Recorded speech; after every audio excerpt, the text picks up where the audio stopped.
Okay, this is King George from WHPK Radio, and I have the pleasure of from Hadestown, Jaylon C. Crump. Okay, tell me who you play in the play. I play Hermes in Hadestown. Okay, Hermes. Now, is that the role? Uh, I'm trying to think of. Andre the Shields. Okay, Andre the Shields. Yes. Yeah, Okay, he okay, originated the role. okay. He originated the role. Yes. Okay, now who is the guy that won the Grammy? That won the Won the Tony. Andre the Shields as well. Okay, okay, Yes. okay. Just explain your role.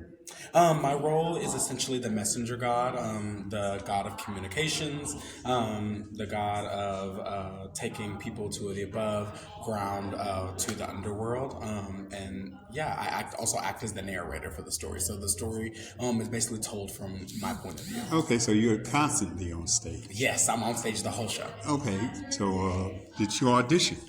Yeah, I auditioned for this back in my original audition was in March of 2024, and then after that I had a callback in May, and then I had another callback about a week later, also in May. And then I waited for 2 weeks, and then they just called me and told me that they wanted me to play the role. So it was pretty like within like a couple months I knew. And then we started rehearsals in that following September. So I had a couple months to like prepare and different things to be able to get myself together. Okay, and now while you preparing, that you know that you had the role. Yeah. Whenever I was preparing, at that point I knew that I had booked the role, so I was able to like listen to certain things. I was able to. They sent us a lot of recordings and different things to listen to, and also a lot of different Greek mythology backgrounds, so that we were able to study our characters as well. Okay, now who is Hades? Hades is the king of the underworld, and he runs Hadestown. He is the god of darkness, the god of the underworld, and he's kind of like the head honcho in the Hadestown. Okay, so do you see Andre the Shield? Have I seen him? Yeah. Oh, in the show. Yeah. So I did not see Andre the Shields, the original cast. I saw Lilius White, actually, who took over the role after following T. Oliver Reed, who's our choreographer, actually. Okay. T. Oliver Reed came after Andre the Shields, and then I saw Lilius White. And since then, because I've played the role, I've actually been able to meet Lilius, which is so amazing. And we have like a little bit of like a mother-son relationship now. I have her number, and we text every now and then. She's kind of like one of my mentors now. It's been like a beautiful thing. We've gone out to dinner. It's been a beautiful thing to be able to connect with her, and kind of have her like as somebody I look up to my entire life, be so close to me now. So. Okay, so did you do any Broadway? Yeah, so I've been on 3 national tours. I've done the Rent national tour back in 2021, 2022, following the pandemic. And then also I was involved in the Jesus Christ Superstar tour. Okay, now who was you in that? I was the Judas alternate. So I was in the ensemble, then I went on for Judas at least once a week. Because most of the time Jesus and Judas had a scheduled out per week, just because they're pretty vocally demanding roles. So I would go in and kind of like was like an onstage standby for that. And then now this is my 3rd tour, and I'm finally like playing a principal and playing one of the leads of the show. So it's been very exciting. Before you were like standby. Yeah, I was a standby for a principal, and then also on the Rent tour, I was the standby for Benny and Collins as well. So I was always like a standby up until this point, and now I'm taking on a principal role full time. Okay, how does it feel to be the principal role? It feels amazing. The audience like reception, and it's been absolutely incredible, especially to step into such an iconic show like this one, and one that a lot of people hold near and dear to their hearts. I will say it's come with a lot of responsibility of taking care of yourself on stage and off stage, making sure you're getting enough rest, getting enough sleep, drinking enough water. So taking responsibility over the opportunity I've been given is a big life lesson that I've been able to learn over the course of this tour. But I'm so grateful that I've been able to learn that. Okay, how long have you been in show business? I have been performing professionally since I was 18. and now I'm about Oh, to be that was 20 3 years ago. Yeah, now I'm about to be 25 soon. You're So old man. yeah, so which is so fun because I'm actually the youngest to play this specific role. So it brings a completely different take to it because so many people are used to Hermes being kind of like the wiser one, and I think that I've been able to represent that. While the younger generation may see things differently, that there are a lot of us that still have the same viewpoints on a lot of things, and I think that hearing wise words coming from somebody young gives a lot of young people hope and when they come to the show, which has been really amazing. Okay, so do young people ask you how do you, what you tell a young person trying to come up?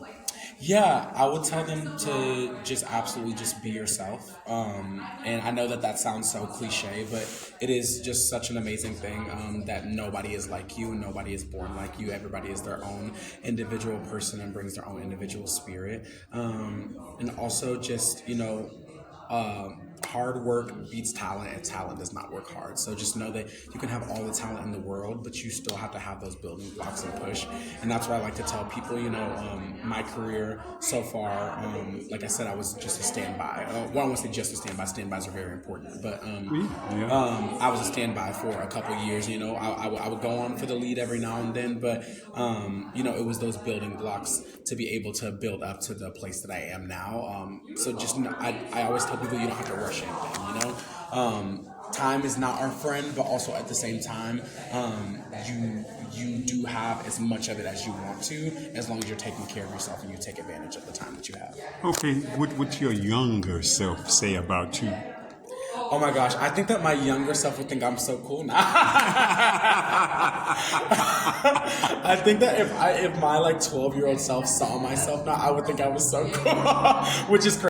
And I've been doing it for 9 months now, and I still find myself geeking out about different parts of it.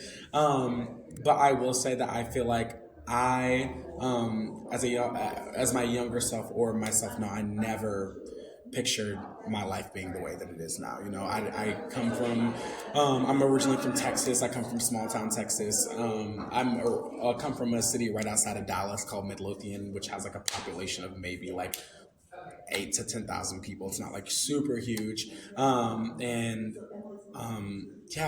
went to a high school. My graduating class, I want to say it was 150 people. Wow. It was just so small. So I never really pictured my life being the way that it is now, and being able to perform as a principal on Broadway in Chicago was just absolutely mind blowing to me.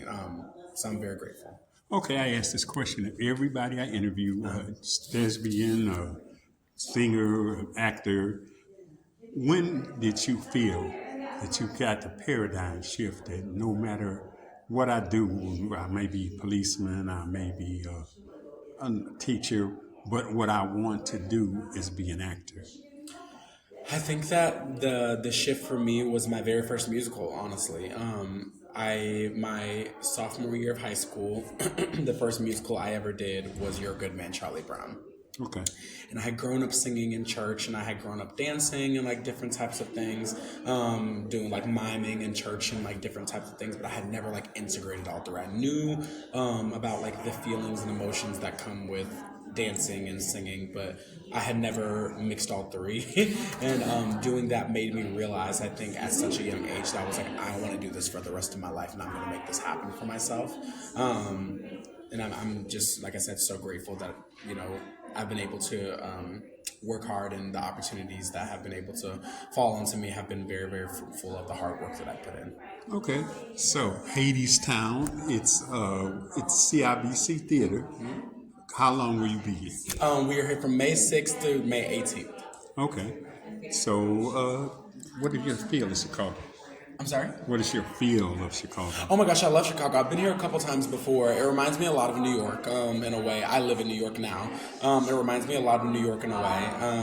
But I love Chicago. I'm excited to explore a little bit more once I get a little bit more time and settled in. But it's been great so far. The audiences have been amazing. I love Chicago. It's been great. Okay, well, so what would you tell my listeners about Hadestown? I will tell them that it's a story about love. It's a story about hope. It's a story about how far you'll go for the ones that you love. And a lot of the text that's written in Hadestown was written years ago, Okay. but it's absolutely so relevant now. And I think it's something that, especially in this socioeconomic political climate that we're in, that it is a story that everybody needs to hear and everybody needs to walk away with. Okay, so that's it. You're in Hadestown. You're Mr. Crump. Yes. Okay, Mr. Crump, come see Mr. Crump, and you've got 2 weeks to see him, 6th through 18th. And thank you for interviewing. Thank you so much. Thank you. Have a good one. Okay.